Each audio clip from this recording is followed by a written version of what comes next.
Now that is an inner frame. Very strong and very sturdy inner frame. I thought building the inner frame of the Barbatos, the normal 1/100 scale, was, you know, an achievement in its own, and I have to say it is. When I remember, I guess the year when they were announcing Iron-Blooded Orphans, and I went to the New York Comic Con show. They had the 1/100 scale kit, and of course the 1/44 scale kit, but they had the 1/100 scale kit on display with all of its parts on the table. And I was surprised how well engineered that they decided to do this at that scale, both in high grade and in 1/100 scale.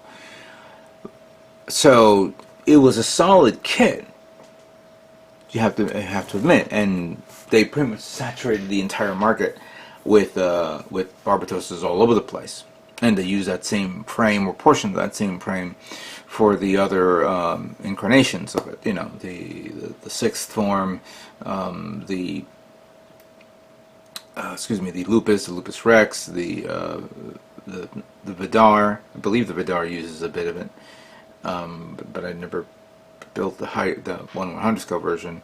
The Veil, or the Veil, I don't know how you pronounce that. And that was a great. The inner frame actually was a strong inner frame. Obviously, once you put armor on and things like that, things were kind of becoming a little loose here and there. It was not tight enough. It had posability, but not that much. But now building this guy, and I'm sorry I didn't do a video showing me building this, because I was incredibly surprised how much intricacy the parts were on each, everywhere in this body. You know, the waist unit, the torso unit itself had tremendous amount of parts, especially all these hydraulics that you see here. The arm was also had a lot of parts. The legs, the waist unit had not that much, but still, you had the ability now to turn these, because these were like all solid parts. These were not, is not affixed to the kit. I really like, hold on, I got, you can turn it like that, so it's a lot easier. And I kind of like this design. Great design feature here. This one turns, which is a good gimmick if you want to use your finger to turn it. I guess somebody will probably figure a way to make that part turn, put a little motor inside. I think this is my selling point here. This part right here, where the arm flexes out like that, and you see the pistons and the hydraulics right there. That's really nice, really nice.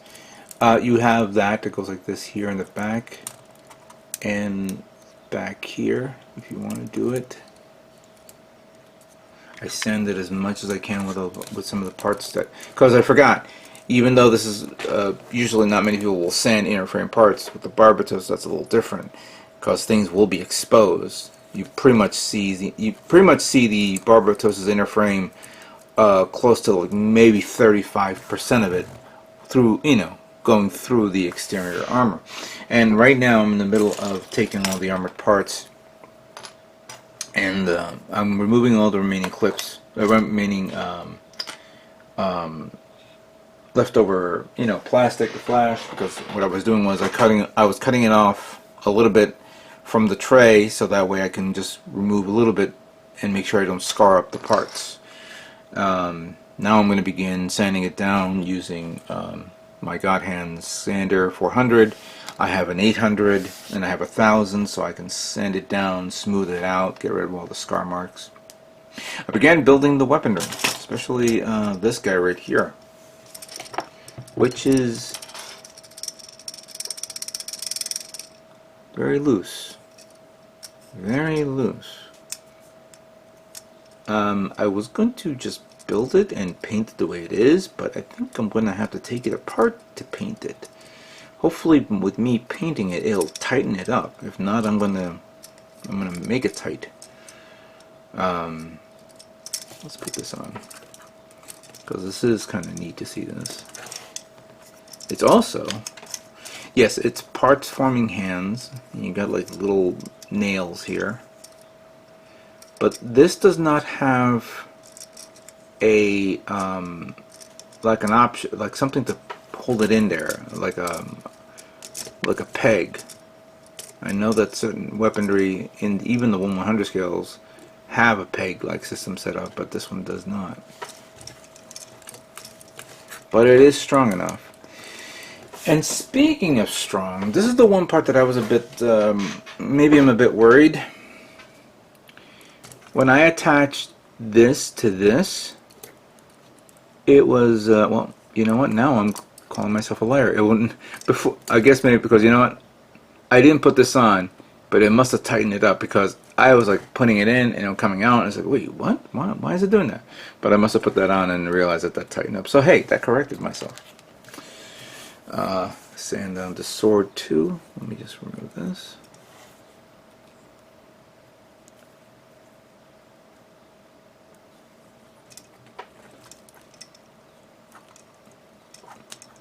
Get in there.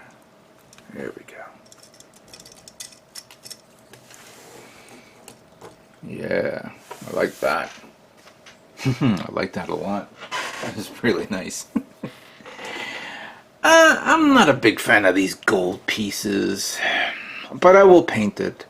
Which now brings me to a point where I thought I was going to paint the entire kit as is, but then there are the hydraulics.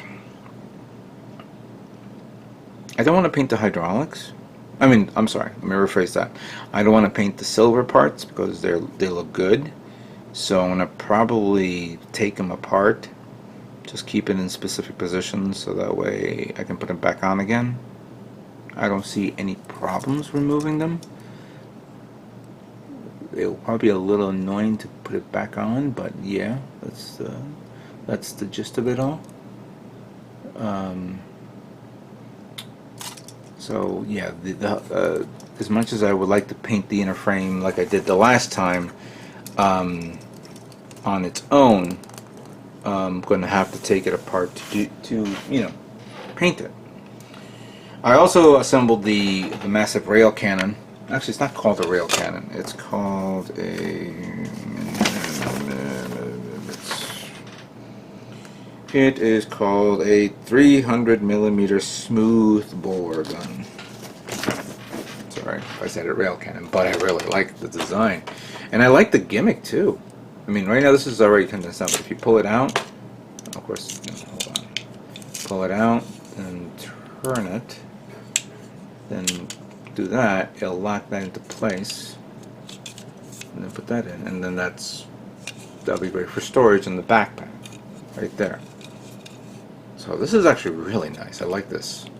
I haven't closed it up yet because I need to sand down some parts. Some of the marks it here, so I need accessibility to that. But the gun is nice, very nice. Yeah, this is going to be interesting to paint. I don't think it's going to be that difficult, but I need to follow through with the sanding. There were some extra parts that I didn't notice, which I removed, which I'll have to make sure that they're not part of the painting process. The last thing I want to do is paint the same part, not realizing that I can't use that part because it was an extra, you know. So yeah, let me continue cleaning it up, and let's clear the table to paint. Oh, on a side note, I should have mentioned this. Before I begin the painting process, I wanted to talk about the tablet again, the board. This board is a little bit warped up, but I know there's a way of doing this, so I'll fix it, like put something in the middle. I have I'm thinking it's bent, as you can see there. There's a weird bending motion. I'm going to, and I've seen people do this, where you submerge this into water and then give it about a day, and then once you take it out of, or maybe an hour, I don't know how long it takes, but once it finishes, once you take it out, then you put something in the middle to even it out, to make it straight. I don't know if I can do that with this, because if I can't, then I'll just put in like 4 pegs in the bottom and, you know, hold it up like that. But I want to show off the idea of me making a diorama stand. I could have easily put it like standing up, but that's so simple that you don't need a stand for that. You just put it like normal. Make the robot standing up. Using foams that you see here, like something like this, and then have something like this one here. I'm gonna cut it up, put one here, and then try to cut these off and make it like a slant, like a slope type setup. Give that look to it. Cut off the edges there. So I can make like a mound going down like that. And how I'm gonna put the Barbatos on this? Well, I was thinking of doing this because I've always liked this pose right there. This is actually the pose that's on the box art of the Barbatos. Hold on, where's the manual? Let's head here again. So in the manual, you see it bending down like that. It has its leg up like that, and of course, you can. I didn't do it like that, so you could pretty much turn that like this, and maybe bring the arm like that here, so that way it shows it's slamming down. Get the head in an angle like that. Now in the manual, and sorry, in the box art, or sorry, the art here, the hand, there's a hand open, but I decided to keep the sword there because I do like that sword. So keep it like, maybe like that, in that pose. So it looks like that. Hopefully it's not going to be wobbling like that. I don't know if the foot is bent like that. You know? It does feel like it's going to topple over. As you can see right there, it's toppling over like that. I can pretty much open up the leg a bit so I can spread it out. There we go. Something like that. I know that this arm is posed in this way. We have to flesh it out, of course. See what it like. But I really like to make the diorama look like that. What do you think? Is that cool?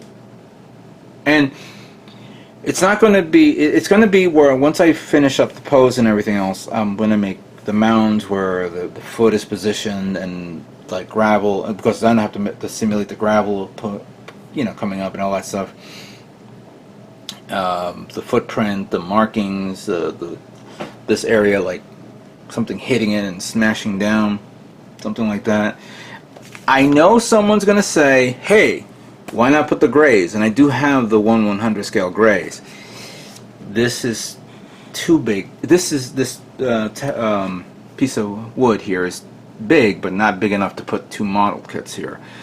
Maybe I can put it there where it's actually on the ground, and then it's like slamming the hammer, you know, the mace right on top of it. That would be a cool idea. Just like bam, and of course this comes off. But what is your ideas? Do you think that would be a cool idea? Share with me. Discuss that down there, and we'll see where we go from there. Okay?